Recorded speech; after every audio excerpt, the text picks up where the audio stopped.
అందరికీ నమస్కారం. నా పేరు Anil Kumar Yadav Deshmukh. Welcome to our YouTube channel. అయితే రీసెంట్గా ఒక వీడియో నాకు ఫార్వర్డ్ అయింది. మనోడు కామన్ మ్యాన్ ఈయన జగన్ రెడ్డికి కూటమి ప్రభుత్వానికి మధ్యలో ఉన్న వ్యత్యాసాన్ని చెప్పడానికి ప్రయత్నం చేసిండు. జగన్ అన్న పరిపాలన బాగుంది, కూటమి ప్రభుత్వం రూలింగ్ నచ్చలేదు అని చెప్పే క్రమంలో జగన్ రెడ్డి మమ్మల్ని సోమరబోతుల్ని చేసిండని చెప్పి జగన్ రెడ్డిని ఈయన తగ్గించడానికి ప్రయత్నం చేసిండా, పెంచడానికి ప్రయత్నం చేసిండా అనేది ఒకసారి మీకు ప్లే చేస్తూ చూపిస్తా చూడండి.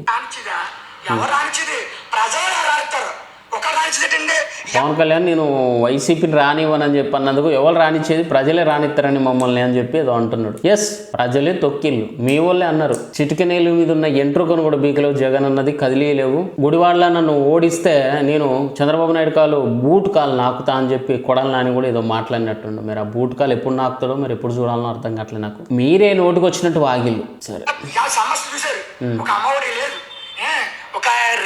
అమ్మఒడి ఉంది కదా, అమ్మఒడి ఎందుకు లేదు? స్కీమ్ వస్తుంది కదా.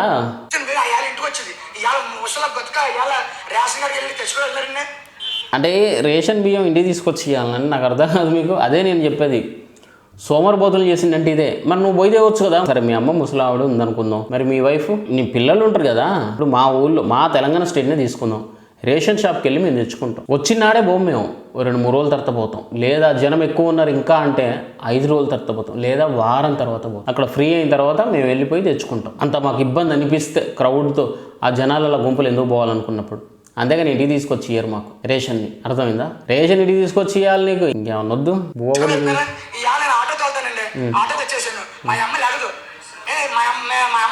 మా నాన్న బాగలేదు, మంచమతున్నాడు.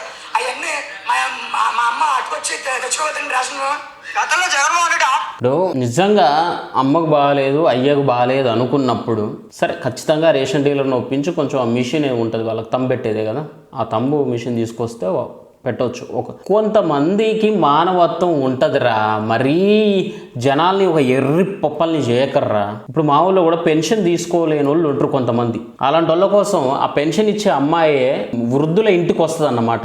అమ్మ మీరు నడవలేకపోతారు కదా, నేనే మీ ఇంటికి వచ్చి ఇస్తా అమ్మ, చేతనైన వాళ్ళంతా నా దగ్గరకు వచ్చి తీసుకుంటారు ఆఫీస్ దగ్గరికి. మిగతా వాళ్ళ కోసం ఆ అమ్మాయే ఈ ఎవరైతే వృద్ధులు ఉన్నారో, నడవలేని పరిస్థితిలో ఉన్నారో వాళ్ళ దగ్గరకు వచ్చి తమ్ము పెట్టించుకొని డబ్బులు ఇచ్చేసిపోతుంది. సో హ్యుమానిటీ అనేది బతికే ఉంది, మానవత్వం ఇంకా బతికే ఉంది. ఆ అమ్మాయి ఇచ్చినందుకు కూడా కమిషన్ కూడా ఏం తీసుకోదు మా ఊళ్ళో. అర్థమవుతుందా? ఎవరెవరు చేతగానోళ్ళు, ఎవరైతే కుంటోళ్ళో, లేకపోతే గుడ్డోళ్ళో, నడవలేనోళ్ళో, లేకపోతే మంచాల బండోళ్ళో, లేకపోతే హెవీ పర్సనాలిటీ ఉన్నోళ్ళో, వాళ్ళకు పెన్షన్ ఇవ్వడానికి ఆ అమ్మాయే చేతనైన వాళ్ళు ఎవరైతే వచ్చి తీసుకుంటారో వాళ్ళందరూ అయిపోయిన తర్వాత ఇంకెవరెవరు రాలేదు, ఏం సంగతి, మరి వీళ్ళు ఎందుకు రాలేకపోయారు, ఓహో వీళ్ళు నడవలేని పరిస్థితిలో ఉన్నారా అని చెప్పి ఆ అమ్మాయి వెతుక్కుంటూ ఇంటికి వచ్చి ఇచ్చిపోద్ది. అట్లనే రేషన్ షాప్ దగ్గర కూడా మీ అమ్మ మీ నాన్న నడవలేని పరిస్థితిలో ఉంటే ఒక ఫోను లేదా నువ్వు వెళ్ళి అరే ఇదే పరిస్థితి మీద నడవలేకపోతారని మీ రేషన్ డీలర్కో రేషన్ షాప్ నడిపే వాళ్ళకో చెప్తే రారా? అంత దౌర్భాగ్యంగా ఉందా?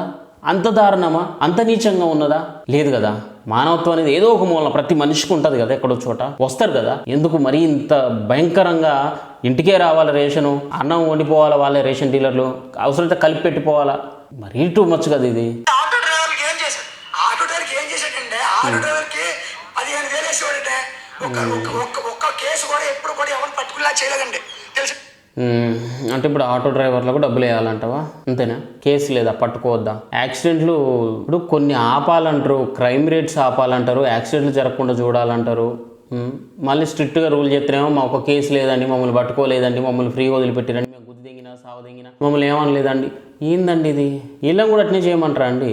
కనీసం సేఫ్టీ వాడుకోవాలి కదా. మీ బతుకు మీరే బాగుండాలి కదా, వేరే వాళ్ళ గురించి కాదు కదా చెప్పేది. జాగ్రత్తలు. ఆటో డ్రైవర్లు బతుకొచ్చండి, మాకు ఆటో డ్రైవర్లు మా బతుకొచ్చండి, మమ్మల్ని ఎవరు పట్టించుకోండి చెప్పండి. ఫ్రీ బస్ చేసారు కరెక్టే, మా బతుకులేంటి? మేము రోడ్డు పడి పుట్టాం, రోడ్డు మీద సత్తామండి. ఇప్పుడు ఫ్రీ బస్ వేయొద్దంట ఆడోళ్ళకి. మరి ఇప్పుడు మీ ఇంట్లో ఆడోళ్ళు బోరా? మీ ఇంట్లో ఆడపిల్లలు కానీ మీ వైఫ్ కానీ పోతారు కదా, వాడుకుంటారు కదా వాళ్ళు. చెప్పండి, మాకు 2 పిల్లలు ఉన్న పోషించుకొస్తే వస్తే మేము మా తల్లిదండ్రులు చూసుకోవాలి కదా. 2 పిల్లలకి తల్లికి వందనం ఇస్తారా అన్నాడు. అక్కడ ఎత్తారండి తల్లికి వందనం, ఒకరికి చెప్తే ఒక్కటి చెప్తానండి. ఇప్పుడు తల్లికి వందనం ఇంతకుముందు గవర్నమెంట్లో కూడా అంతే కదా, ఒక్కరికే కదా.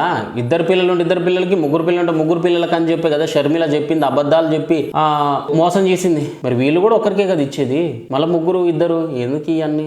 పార్టీలు చూడం, రాజకీయం చేయం, కులాల పాత్ర చూడన్నారు. ఈ వైసీపీ కూడా అయితే వాళ్ళ ఇంటికి ఎవరు రారండి, ఒక పథకం రాదు, ఏమి రాదు.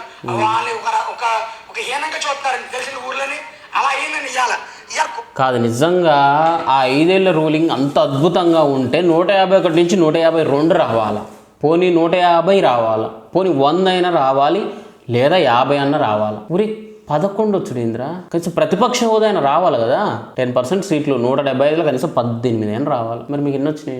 11 వచ్చినాయి. అంటే ప్రతిపక్ష హోదా కూడా రాకుండా పోయింది. మరి అంత అద్భుతమైన రూలింగ్ ఉంటే నువ్వు ఇంత గొంతు దించుకొని రోడ్ల మీద చేతిలో జెండా పట్టుకొని మా అమ్మ ముసలిది, మా అయ్య ముసలోడు, చేతగాని వాళ్ళని వాగే బదులు ఓట్లు అయితే 150, 153 సీట్లు వచ్చు కదా. అంటే మీ రూలింగ్ దరిద్రంగా ఉందనే కదా అక్కడ అర్థం. జనాలు అందుకే కదా చెప్పుతో కొట్టింది. ఇంకా సిగ్గు రాకుండా ఎందుకు రోడ్ల మీద అర్థాలు?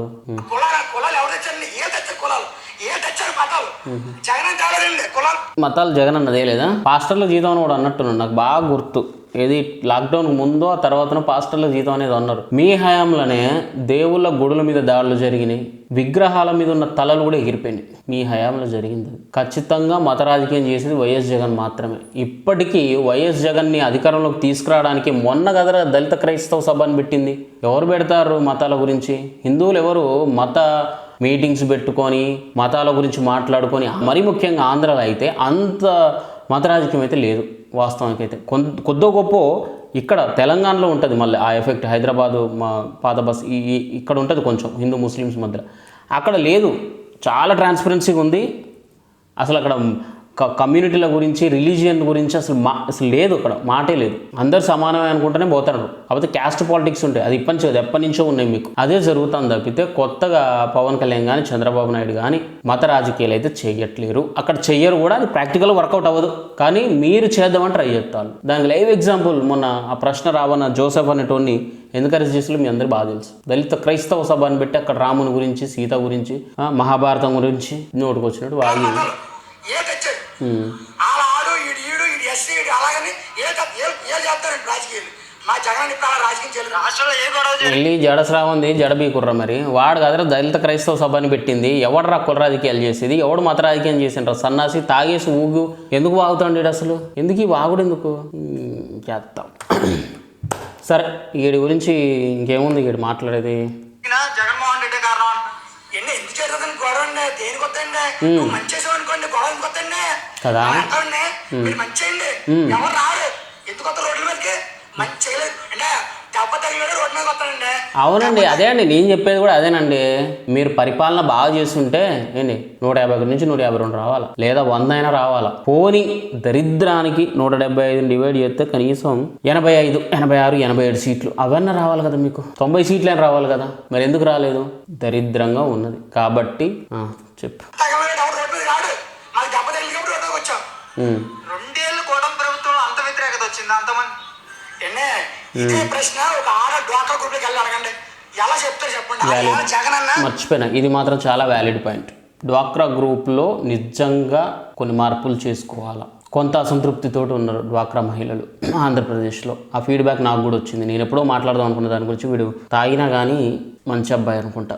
ఇదొక్కటే నిజం మాట్లాడింది వీడు. వాస్తవానికి ఆ డ్వాక్రా విషయంలో మాత్రం కొంచెం సరి చేసుకోవాలి కూటమి ప్రభుత్వం. ఇది నా బెస్ట్ సజెషన్. ఎందుకంటే ఇంతకుముందు జగన్ ఇచ్చినప్పుడు ఏదో రుణమాఫీయో లేకపోతే పావుల వడ్డీ కిందనో ఇచ్చిందంట. కానీ ఇక్కడ అట్లా కాదంట. ఏదో మొత్తానికైతే చాలా డిఫరెన్స్ ఉంది. నేను కావాలంటే మళ్ళీ ఒకసారి మాట్లాడి క్లారిఫై చేస్తాను మీకు. అసంతృప్తితోటి ఉన్నారు కొంతవరకు. డ్వాక్రా మహిళలు మాత్రం అసంతృప్తితో ఉన్నారు. గతంలోనే బాగుంది, ఇప్పుడు కొంచెం ఇబ్బంది అవుతుంది అని చెప్పి అయితే అన్నారు. సో అది ఒక్కటి సరి చేసుకుంటే సరిపోద్ది. ఇక మిగతా అంతా థ్రాష్. Thank you. జై హింద్.